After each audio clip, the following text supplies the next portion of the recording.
All right. I just want to the Mega Boys, right?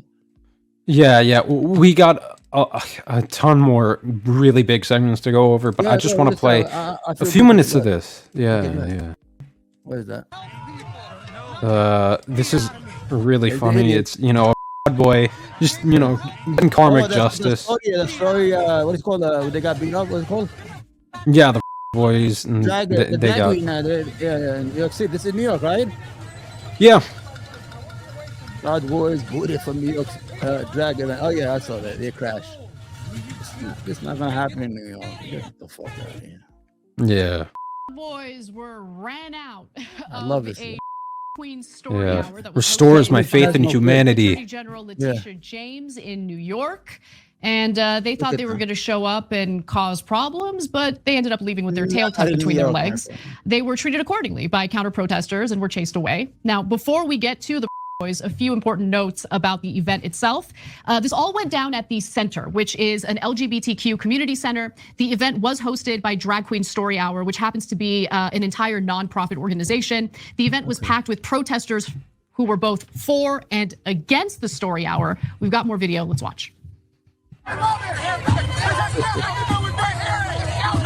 Make it full, make the screen full. Yeah. This guy was the main subject of a Walter Masterson video. I don't know what his whole shtick is. He's like this gay guy who is against Drag Queen Story Hour for whatever reason. I don't know. He's just a bootlicker.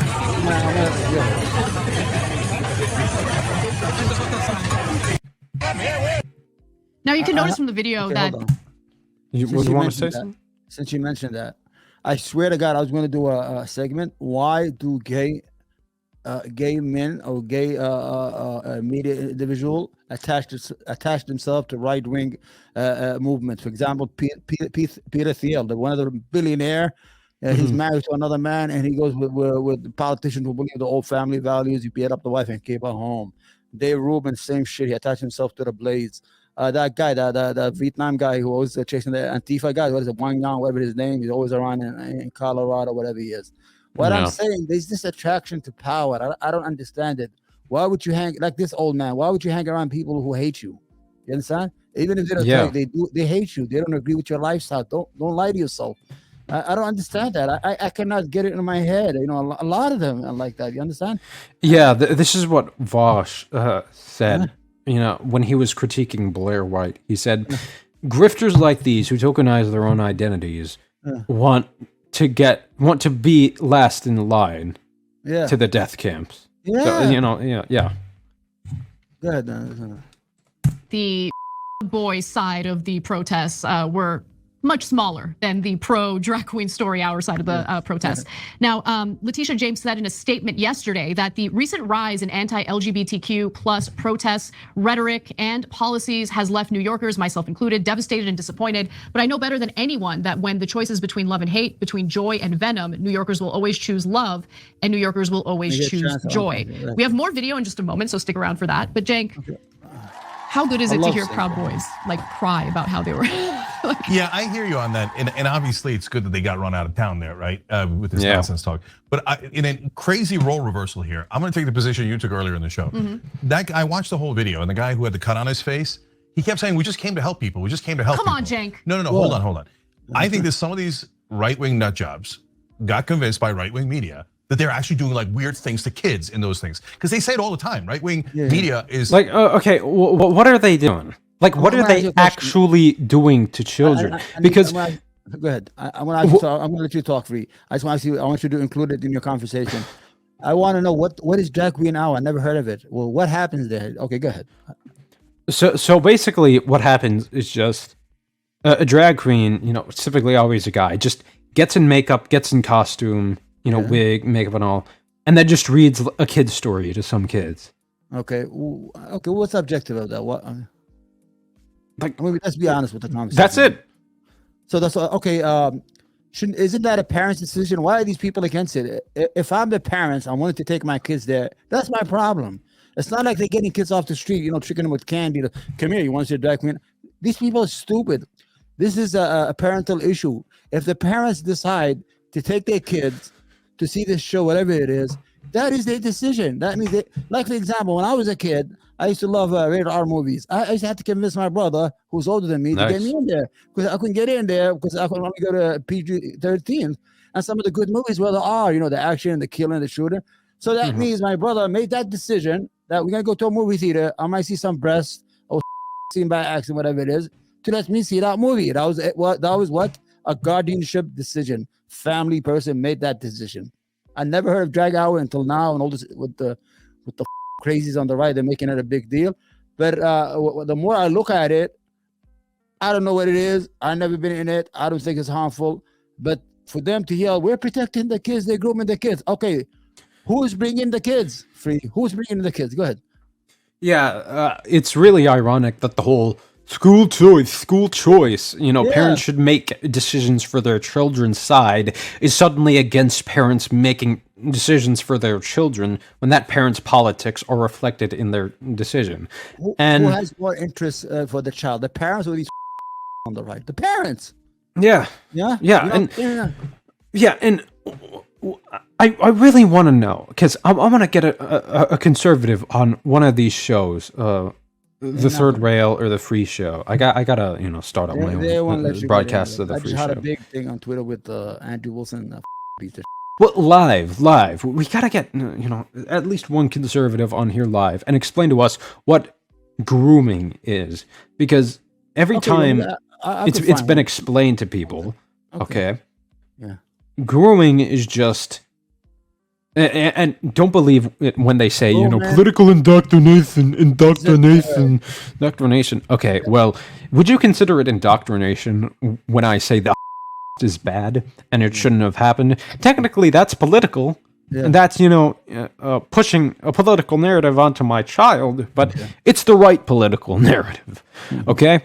So, if you believe that grooming is just letting children know that gay people exist and it's okay to be gay and we're accepting and it's good to be accepting, I want to know, that just blows my mind.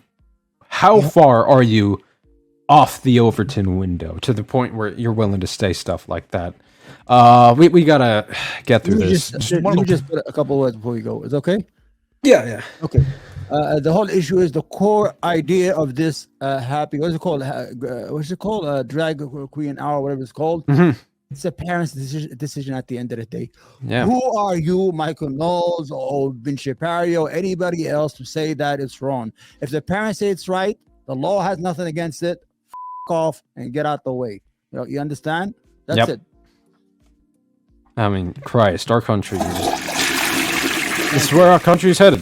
That's right. It's where our country's headed because of these right-wing morons. Idiots. The worst things on the planet. And so they just lie all the time to create fear and anger in their voting base. Yeah. So two probably thought like, oh my God, they're probably gonna grab kids on the street and we're gonna go help them, etc. Right. That's not what's happening. It's parents that are accepting of queer people, taking their children to story hours in which drag queens just read kid stories to them. And then that's it. They have a good time. I could walk in New York City and two guys are kissing. I don't even look. That's how normal that shit is to New York City. You understand? I don't think we do that shit in Ohio, in the middle of Akron, Ohio, whatever. It's so normal that we don't give a fuck. We are at that. We are at that point in our lives that the federal government has accepted gay marriages. That people are real. These people exist. They are people of wealth and influence, and they have lives to live. Whatever they do behind their door, it doesn't concern anybody. That's the American way. Whatever you do behind your door, it doesn't concern anybody. But the party of small government wants to go light years up your ass and have, a school Gestapo. You saw I have a video later, if I could show it, Michael Knowles. He's saying, they got one of our guys, let's go get 5 of their guys. I'll put a tweet like the Mafia, the movie, if they stab one of our, if they send one of our boys to the hospital, we send one to the morgue. I put it in his Twitter feed. He's a idiot. They don't believe in small government. It's all BS. It's all a con. They don't even believe in God. They have nothing to do with it, man. The majority of these people, we always catch them having or hidden gay, have a gay life, and they want to live that. Mike, what's his name? Schultz, what's his name of the what do you call it? The CCAP, whatever, the biggest conservative movement, was grabbing dick when he was drunk, and he said, "I hope you find it in your heart to forgive me." The man wants to live. He wants to get a guy, and he wants to get cocked, whatever it is. Let him enjoy his life. Don't live your lives, man. But he can't repress it and actively, speak against it when he's doing that exact thing. The whole conservative mantra of say one thing, do the exact opposite. If I was gay, I would hit what's his name, Lindsey Graham. That dude, I take one for the team. I'll hit him so hard from the back, so just to make him relax. Just to give it to him. I'm a liberal, just to make him relax. Fuck him. Stop. Calm down, man. I know you're living now. How you gonna vote? I'm gonna vote whatever you want. Omar. Okay, thank you. Okay, not relax. I think he's a man. He was good looking when he was young, but he always Lindsay, how come you didn't get married? Well, my mother and father died, and I had to raise my sister Wendy, whatever her name is, and her children. Okay, but you could have a girl on the side. It doesn't deprive you from pussy. You understand? Anyway, these people do. They are, most anybody I found out in my life who talks a lot about oh God, this and that, usually is a closeted individual. Ari Schaefer. It's Ari Schaefer. What's his name? Elijah Schaefer, right? That guy from used to be on The Blaze. I've been teasing him for a whole year. It's okay, live your life, and it turns out to be I'm right. I know. I could tell his the way he moves, the way he's gay as hell. Yeah. And he's always attacking all those gays, and it's so cringy when he put that Australian girl and they attack like gay men. He's attacking himself. I'm like, what the fuck is this? All right, let's go, man. We took too long on this thing that you wanted to do. So yeah. Anyway, leave these people alone. Go home, do something